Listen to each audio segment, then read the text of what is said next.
in order to keep his daughter trapped at home. The father forced her to use a chamber pot every day. He even sealed the door shut with a drill. He believed only this way could stop her from marrying a poor young man without parents. But no matter how tightly the old man locked the house, he could not stop Rose's determination to escape. So when no one was around, she quickly packed a few things, even at the risk of losing her pregnancy. She was ready to jump from the rooftop to run away, but her actions were still discovered by her father. His patience with his daughter had reached its limit. He gave Rose a final warning, demanding she return home immediately without resistance. But Rose only wanted to see her boyfriend as soon as possible. Her father's warning meant nothing to her. She promised she would come back in 2 hours. Seeing his daughter put a man above her family, the father was furious. He decided to take Rose to the hospital to end the pregnancy, but she refused to cooperate. She insisted on keeping the baby, and said her father had no right to make that choice. For the first time Rose was slapped by her father and was in shock. Even more surprising, he told her to get out of the house, and declared he would cut ties with her. The grandmother hurriedly told her to apologize to her dad, but Rose, who had never been hit by him, was angry too. She never felt she was wrong in the first place.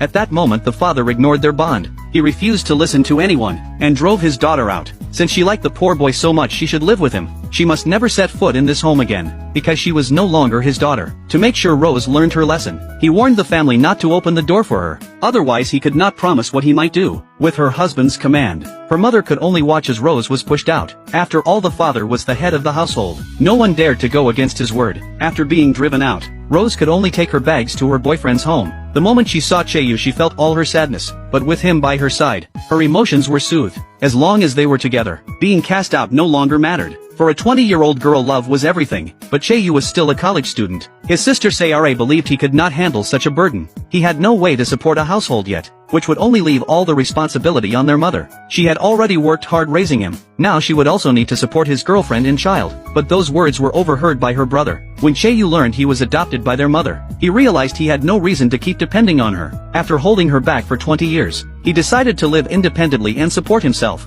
Then he would rent a place with Rose and live together.